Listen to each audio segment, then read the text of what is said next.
माननीय सदस्य श्री मोहिबुल्लाह जी। बिस्मिल्लाहिर्रहमानिर्रहीम।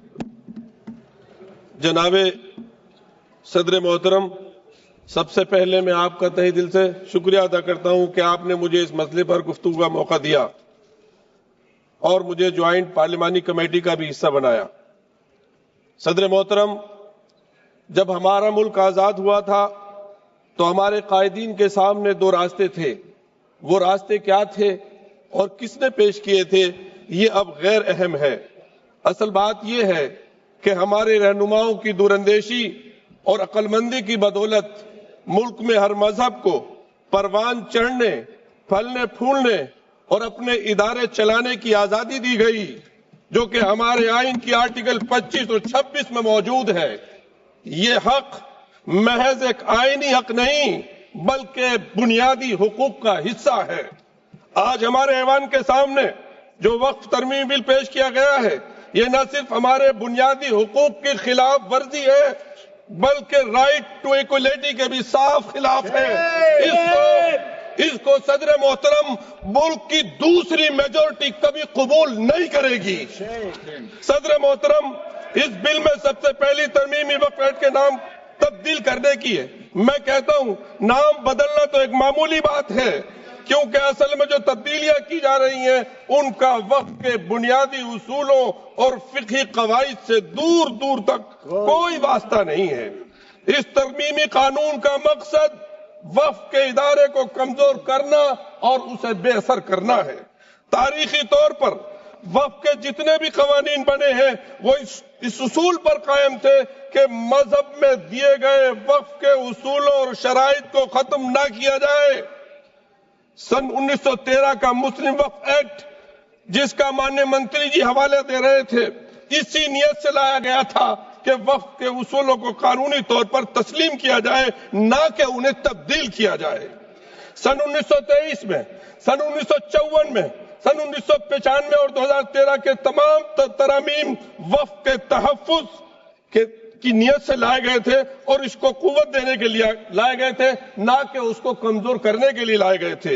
वजीर मोहतरम को यह एतराज था कि हमारी लाई हुई तजवीज पर मुस्लिम कम्युनिटी शक कर रही है। बेशक वो कह रहे हैं शक कर रहे हैं, इसलिए कि उन्होंने वक्फ के उसूलों को और फिक़ही कवानीन को मद्देनजर नहीं रखा। सदर मोहतरम, आप खुद जेपीसी में थे, मैंने सवाल किया था कि इस वक्फ को ड्राफ्ट करने में कितने मुस्लिम स्कॉलर थे, तो वाहिद 12 लोगों की कमेटी में एक आदमी था, वो भी ज्वाइंट।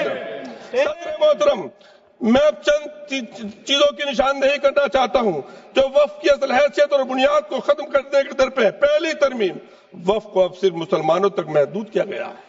मैं दिल पर हाथ रखकर कह सकता हूं सदर मोहतरम, एक जाती वाक़या बयान करता हूं, पार्लियामेंट की मस्जिद के सामने रहकर सारे देशवासियों के लिए दुआ करता हूं। मैं अब दुआ कैसे करूंगा जब ये महदूद कर दिया जाएगा। मैं एक वाक़या आपको बयान कर रहा हूं।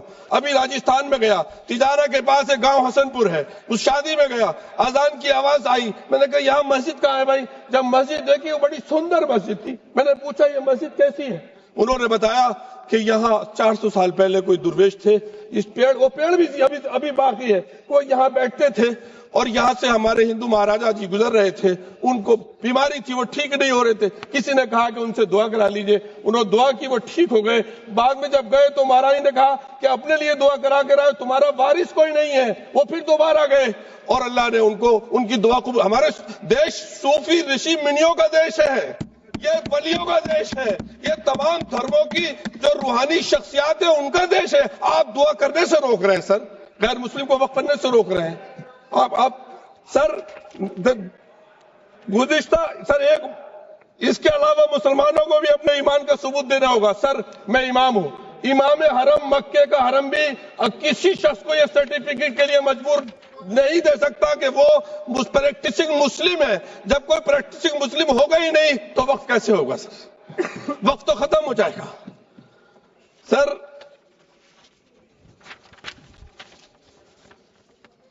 वक्त बाय यूजर, जिसके मुताबिक अगर वक्त की दस्तावेज ना हो, डॉक्यूमेंट्स ना हो, वक्त करने वाले की शनाख्त ना हो, तो लंबे अरसे से जारी इस्तेमाल को वक्त माना जाता है। यह उसूल हमने नहीं बनाया, प्रीवी काउंसिल के फैसलों से बाज़ाब्ता तौर पर یہ اصول مانا گیا. سر 100 سال پرانی مسجد تو باقی رہے گی، لیکن 600-700 سال پرانی اگر مسجد کا کوئی ریکارڈ نہیں ہے تو آپ کہیں گے یہ وقف یوسف نہیں ہے. ارے سر کتنا ہم لوگ یقین کریں. تیسری ترمیم بورڈ کے انتخابات کو ختم کر کے اسے مکمل سرکاری ادارہ بنایا جا رہا ہے. دلی کی مثال ہے اس کی.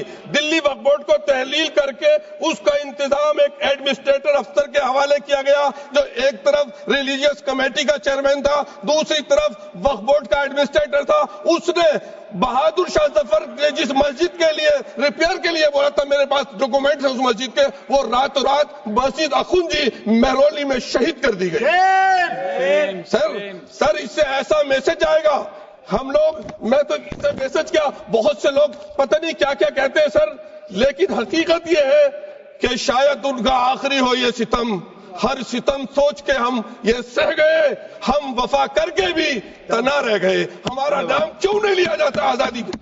کتنی قربانیاں دی ہیں سر. میں اور کیا کہوں.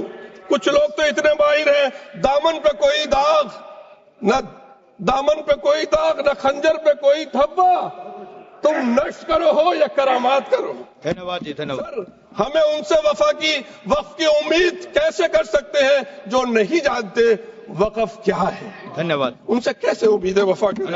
سر میں اپنی بات کو ختم کر رہا ہوں. آپ ختم کیجیے، 30 سیکنڈ میں ختم کیجیے، 30 سیکنڈ. سر میرے پیارے وطن میں ایک کلچر کو پروان چڑھایا جا رہا ہے جو کلچر میرے ملک کا نہیں ہے. میں اپنے دل کی آواز سے کہتا ہوں، ہزاروں سالہ تہذیب کا جو کلچر ہمارا جو دیش کا رہا ہے، یہاں میں اپنے اسلام دھرم اور عیسائی اور جوش دھرم کے ساتھ سے بھی کہہ سکتا ہوں کہ میں اسکالر ہوں، اور آپ سب کا سمان کرتے ہوئے کہہ رہا ہوں، سب سے پہلا انسان اور سب سے پہلے انسان کے ساتھ جو ہم سب کی ماں، ہم جس نام سے بھی کہیں، بھارت ماں کہیں ہمارے اس میں، یا گرانڈ مدر کہیں، وہ ہندوستان آئے تھے. تمہاری تہذیب اپنے خنجر سے آپ ہی کرے گی. You please start. ماننیہ سدسیہ شری محیب اللہ جی. بسم اللہ الرحمن الرحیم. جناب صدر محترم، سب سے پہلے میں آپ کا تہہ دل سے شکریہ ادا کرتا ہوں کہ آپ نے مجھے اس مسئلے پر گفتگو کا موقع دیا اور مجھے جوائنٹ پارلیمانی کمیٹی کا بھی حصہ بنایا. صدر محترم، جب ہمارا ملک آزاد ہوا تھا تو ہمارے قائدین کے سامنے 2 راستے تھے. وہ راستے کیا تھے اور کس نے پیش کیے تھے یہ اب غیر اہم ہے. اصل بات یہ ہے کہ ہمارے رہنماؤں کی دوراندیشی اور عقل مندی کی بدولت ملک میں ہر مذہب کو پروان چڑھنے، پھلنے پھولنے اور اپنے ادارے چلانے کی آزادی دی گئی، جو کہ ہمارے آئین کی آرٹیکل 25 اور 26 میں موجود ہے. یہ حق محض ایک آئینی حق نہیں بلکہ بنیادی حقوق کا حصہ ہے. آج ہمارے ایوان کے سامنے جو وقف ترمیم بل پیش کیا گیا ہے، یہ نہ صرف ہمارے بنیادی حقوق کی خلاف ورزی ہے بلکہ رائٹ ٹو ایکولیٹی کے بھی صاف خلاف ہے. اس کو صدر محترم ملک کی دوسری میجورٹی کبھی قبول نہیں کرے گی. صدر محترم، اس بل میں سب سے پہلی ترمیمی وقف ایکٹ کے نام تبدیل کرنے کی ہے. میں کہتا ہوں نام بدلنا تو ایک معمولی بات ہے، کیونکہ اصل میں جو تبدیلیاں کی جا رہی ہیں ان کا وقف کے بنیادی اصولوں اور فقہی قواعد سے دور دور تک کوئی واسطہ نہیں ہے. اس ترمیمی قانون کا مقصد وقف کے ادارے کو کمزور کرنا اور اسے بے اثر کرنا ہے. تاریخی طور پر وقف کے جتنے بھی قوانین بنے ہیں وہ اس اصول پر قائم تھے کہ مذہب میں دیے گئے وقف کے اصولوں اور شرائط کو ختم نہ کیا جائے.